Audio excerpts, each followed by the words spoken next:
Bonjour à tous, bienvenue chez moi, j'espère que vous allez bien. La première vidéo que j'ai faite sur cette chaîne était un tuto de modification d'un joystick d'arcade NES 30 de 8 bits DO en mode full Sanwa, Sanwa étant une marque de boutons très connue dans l'arcade. Aujourd'hui je vous propose encore une fois un tuto sur ce NES 30, cette fois pour le modifier en full Seimitsu, Seimitsu étant la deuxième marque la plus connue derrière Sanwa. Et par full Seimitsu j'entends joystick plus bouton. J'aime vraiment beaucoup ce joystick d'arcade de chez 8 bits DO. Il est vraiment parfait, sans fil, multiplateforme, avec toutes les fonctions qu'il faut, pouvoir basculer entre X input et D input, une fonction turbo, etc. Il se connecte en Bluetooth, c'est vraiment pratique. Et j'ai eu envie d'en avoir un deuxième, c'est plus sympa si on invite un pote. Ce joystick, il a pas beaucoup de défauts, hormis pour moi le fait qu'il est livré avec des boutons et un joystick un peu moyen. C'est correct, vous pouvez vous faire plaisir avec. Donc si vous l'achetez, il n'y a pas de souci, vous serez heureux tel quel. Mais si vous voulez retrouver le feeling d'une vraie borne d'arcade, il est à mon avis super intéressant de faire ce genre de mode. Et si je passe aujourd'hui à des boutons et joysticks Seimitsu, pas parce que les Sanwa m'ont déçu, mais c'est parce que ces boutons et joysticks se comportent un peu différemment et j'avais vraiment envie de les tester. Pour résumer, les boutons Sanwa sont très sensibles, ils ont un ressort assez faible, donc ils sont rapides à actionner, mais on peut pas reposer ses doigts dessus par exemple, parce qu'on risque d'appuyer par mégarde, alors que les boutons Seimitsu ont un ressort un peu plus fort, un clic un peu plus prononcé, on peut poser ses doigts dessus, mais il faut appuyer un petit peu plus fort pour les déclencher. Pour les joysticks, on est un petit peu dans le même cas de figure, le joystick Sanwa a un ressort un peu plus faible, des contacteurs un peu moins marqués, le joystick Seimitsu, lui a un ressort un peu plus fort, il revient plus vite au milieu, et je trouve aussi que les contacteurs sont un petit peu plus forts et donnent une sensation de direction un peu plus marquée. Globalement, Sanwa, sensibilité et vitesse, et Seimitsu, précision, au dépend peut-être d'un peu moins de vitesse.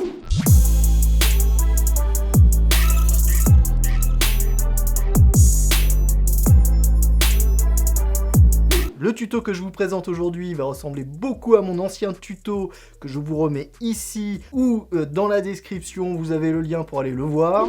La différence, c'est que celui-ci est un peu plus simple, puisque le joystick Seimitsu n'a pas de circuit intégré, alors que sur le joystick Sanwa, il y a un circuit intégré qu'on ne peut pas enlever et qu'il faut travailler un petit peu pour que cela fonctionne avec ce joystick d'arcade. Et ce tuto est vraiment très simple, il y a juste une petite difficulté peut-être pour certains, c'est qu'il va falloir faire un petit peu de soudure, mais c'est de la soudure à l'étain, c'est de la soudure assez facile à faire déjà à la base, et surtout c'est de la soudure qui nécessite aucune précision, il n'y a pas besoin de faire des belles soudures, on va faire de la grosse soudure qui va très bien fonctionner pour ce qu'on veut en faire dans ce mode. Le joystick que j'utilise est un LS32 SE, donc de Seimitsu, pour panel court, et les boutons sont des PS14G. Je vous mettrai les références aussi dans la description pour trouver exactement les mêmes produits. Le joystick coûte à peu près 22 €, les boutons 18 €, plus 5 ou 6 € de frais de port, on est à peu près à 46 € pour le total. On peut maintenant attaquer le tuto, il y en a à peu près pour une demi-heure à 1 heure, suivant si vous allez vite ou pas. Et la première étape va être de démonter le couvercle arrière du joystick d'arcade.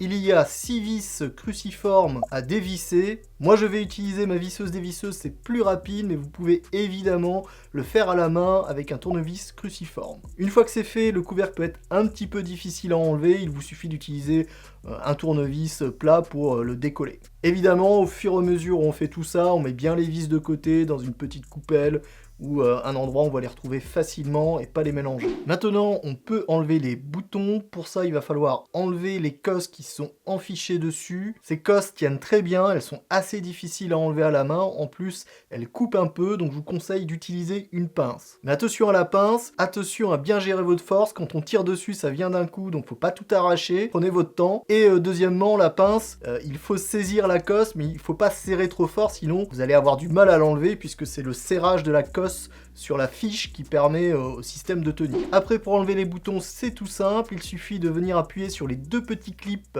qu'il y a de chaque côté et de le désemboîter. Je vous conseille aussi vivement de changer les boutons un par un, ça permet d'éviter de se tromper, de se retrouver avec un bouton qui est mal assigné à la fin, surtout que ça peut être un peu compliqué de retrouver quel mélange on a fait. Donc moi je vais les faire un par un pour être sûr de rien mélanger et que ça marche tout seul à la fin. Et en le faisant comme ça évite d'avoir à tester tous les 5 minutes pour être sûr de ne pas faire une bêtise. Donc c'est pour moi le plus simple. Donc je vais remettre un bouton neuf Seimitsu PS14G. Il suffit de venir le clipser dessus, puis de remettre les cosses et les petites protections en plastique dessus. Pour rebrancher les fils, ça se fait à la main très facilement. Encore une fois, je vous conseille de bien séparer les anciens boutons des nouveaux, mais si jamais vous les mélangez, il faut savoir qu'ils ont une petite différence de couleur. Le bouton original de 8 bits de haut est un rouge un peu pétant, un peu brillant, rouge un peu foncé. Les boutons Seimitsu sont eux d'un rouge un peu plus pâle et un petit peu plus mat.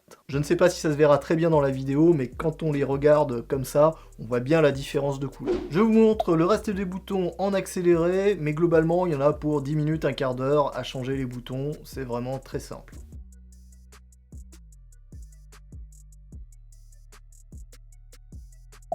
On passe maintenant au plus compliqué, on va attaquer le joystick. On va commencer par démonter l'ancien joystick. Pour ça, vous avez 4 vis à enlever. Ce sont des vis cruciformes, mais avec une empreinte un peu plus petite. Et attention, si vous êtes comme moi un paresseux à la visseuse des visseuses, de pas vous tromper et de pas foirer une vis. Évidemment, après, c'est un peu plus dur à récupérer. Il manque juste un truc pour enlever le joystick que j'ai oublié. Je vous conseille de le faire avant, moi je vais le faire maintenant. Il faut dévisser la boule de la tige, sinon vous pouvez pas retirer le joystick. Et pour ça, il vous faut juste un tournevis plat pour empêcher la tige de tourner et dévisser à la main, ça se fait très bien. Mais c'est évidemment plus facile quand le joystick est encore fixé, donc vaut mieux le faire avant. J'installe maintenant le nouveau joystick Seimitsu LS32 SE. On voit bien que les trous se mettent parfaitement en place et que le joystick est entièrement compatible avec le montage de ce NES 30. Alors attention, c'est pas forcément la meilleure idée de le revisser tout de suite, parce qu'après vous allez avoir de la soudure à faire, donc il va falloir souder avec l'environnement autour du plastique, des fils, etc. Vous pouvez, si vous trouvez ça plus pratique, pas le refixer tout de suite et pouvoir le bouger un peu plus facilement, vous mettre plus facilement en place. Mais de toute façon, il n'y a pas assez de fils pour vraiment le sortir de la boîte du joystick, donc il va falloir quand même travailler un petit peu avec son fer à souder aux alentours des fils et du plastique de la boîte. Alors c'est un choix à faire, soit vous le fixez comme ça bouge pas, c'est aussi pratique, mais on est vraiment à l'intérieur de la boîte, soit vous ne le refixez pas tout de suite, vous le posez un peu où vous pouvez, où vous avez un petit peu plus de place pour travailler, et vous faites la soudure d'abord avant de le refixer. C'est maintenant parti pour l'étape de soudure. Encore une fois, pour me simplifier la vie et éviter de faire des erreurs, je vais couper les fils 2 par 2. Pourquoi 2 par 2? Parce qu'il y en a 2 par contacteur du joystick, et je vais les souder tout de suite. Et je vous conseille aussi de retourner le joystick démonté, encore avec ses fils, et de le mettre dans une position où vous pouvez faire la correspondance entre les deux. Ça vous permet de trouver facilement quel fil va où. Je vais prendre ma petite pince coupante. Vous pouvez aussi couper avec des ciseaux ou au couteau, c'est pas des gros fils, hein, si vous n'avez pas de pince coupante sous la main, ça se fait très bien aussi, et je vais couper les 2 premiers fils. Une fois coupé, on dénude les 2 fils sur à peu près un petit centimètre, on les torsade un peu, et vous avez sur les contacteurs du joystick, donc les pattes qui permettent de souder le fil dessus, vous avez des petits trous. Vous pouvez passer le fil dedans si vous l'avez bien entortillé et l'enrouler un tout petit peu autour de la patte pour pouvoir réaliser votre soudure facilement avec le fil maintenu dessus. Vous pouvez utiliser, si vous en avez sous la main, du liquide de soudure. On en met un petit coup dessus, c'est pas capital, ça aide la soudure à mieux prendre, mais je l'ai oublié par la suite, donc il y a des soudures qui ont été faites sans. Ça change rien, hein, la soudure va bien tenir, même comme ça. La soudure à l'étain, c'est tout simple.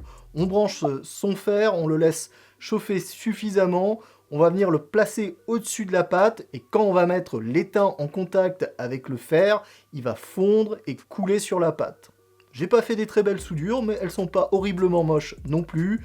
Un bon gros paquet d'étain, on peut en remettre un petit peu si on veut, mais ça tient très bien déjà avec un petit peu d'étain. Et puis après, c'est parti, on fait les 4 contacteurs, donc 8 fils à ressouder. Là aussi, ça prend un petit peu de temps. Le vrai point difficile, c'est de faire attention de ne pas brûler autour de vous les fils, en particulier du joystick, avec votre fer à souder, parce que là vous risquez d'avoir des gros problèmes, ou de ne pas toucher la boîte et de faire fondre le plastique. Oui, j'avoue, ça m'est arrivé. Je vous conseille aussi vivement de vérifier à chaque soudure que vous soudez bien le bon contacteur à la bonne direction, car si vous vous trompez, vous risquez de tout décaler et d'avoir beaucoup de dessoudage à faire. Mais si ça vous arrive, pas d'inquiétude, il suffit de dessouder les fils et de recommencer. Oui, j'avoue, ça m'est arrivé. L'avant-dernier contacteur, je me suis trompé, je m'en suis rendu compte, et ça m'a permis de pas répercuter mon erreur. Pour tester que tout fonctionne, il vous suffit d'allumer le joystick et de le connecter à un jeu ou à votre PC. Si vous êtes sur PC, vous pouvez aller dans les périphériques, les propriétés, et vérifier que tous les boutons fonctionnent et que toutes les directions sont bien affichées. Sinon, vous le connectez à un jeu. Il suffit de trouver un jeu où il y a un menu qui permet de facilement tester les directions, et puis un jeu où tous les boutons sont utilisés. À ce moment-là, vous pouvez voir si tout fonctionne correctement. Et si ça ne fonctionne pas correctement, vous pouvez faire des corrections avant de tout refermer. Pour ceux qui voudraient voir comment tester ça sur PC, je vous renvoie à ma première vidéo sur le mode Sanwa. À 3 minutes 53, je teste les boutons, et à 12 minutes 55, je teste le joystick sur PC. La fin du tuto, c'est facile, on va remonter le reste. Il faut remonter la boule en premier avant de mettre le couvercle, sinon ça peut être compliqué. N'oubliez pas le petit cache-tige de la tige du joystick qui se met avant la boule. Et comme on n'a pas encore remonté le couvercle, vous pouvez serrer fortement en utilisant un tournevis plat pour bloquer l'axe du joystick. Le dernier élément, c'est le couvercle. On remet les 6 vis et on a fini avec ce mode du joystick NES 30 de 8 bits DO, petit bijou que j'aime, et que j'aime encore plus une fois modé. Maintenant, il n'y a plus qu'à se faire plaisir, je vais aller tester ça tout de suite sur des jeux d'arcade dans ma big box. Et si vous avez aimé cette vidéo, n'oubliez pas de liker, de vous abonner, de mettre la petite cloche de notification, de laisser un petit commentaire, ça fait toujours plaisir d'avoir un petit retour, et je vous dis à la prochaine vidéo.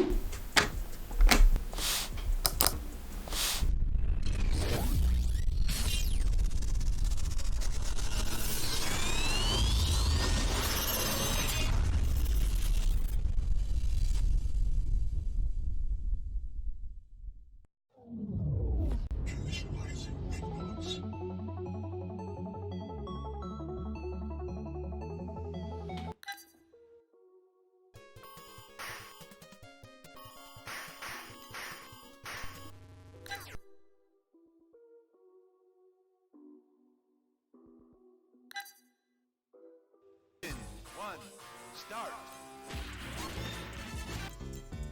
Mission.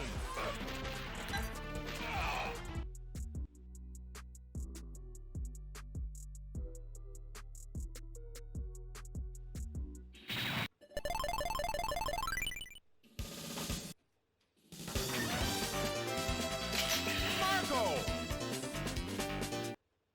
Mission 1. Start.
Gotcha!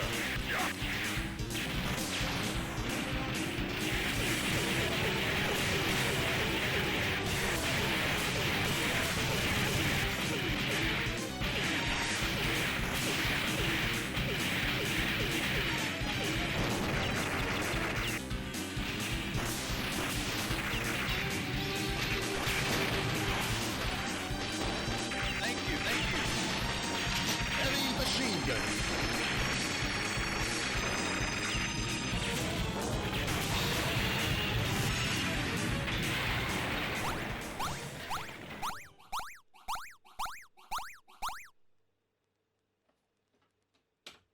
Mission complete!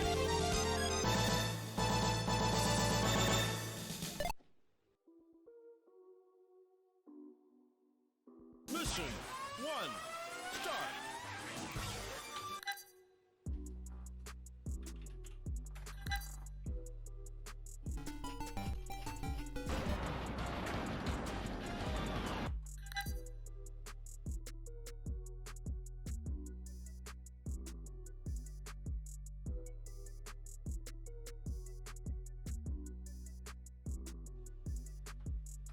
Select your battle fighter.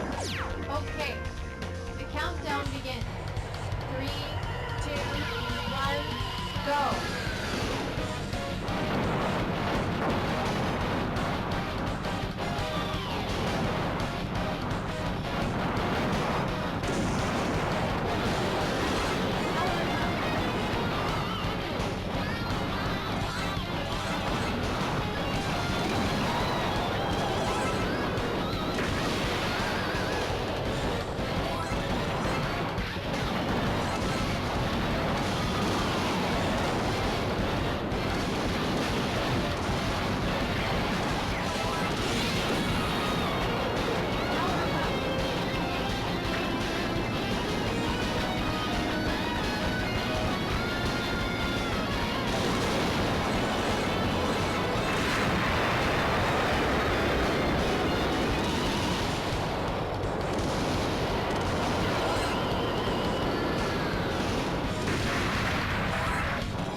You are approaching the target of attack.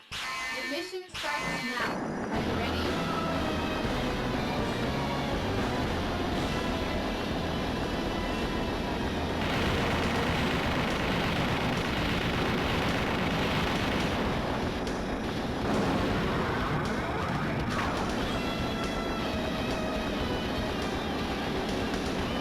Just a couple more shots.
Round 1, fight!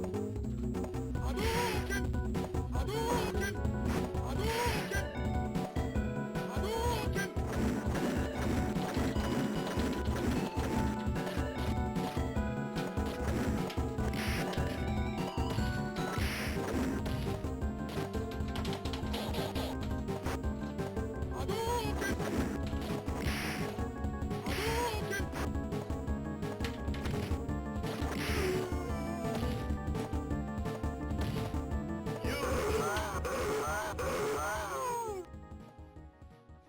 Round 2, fight! Hadouken! Hadouken! Hadouken!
two,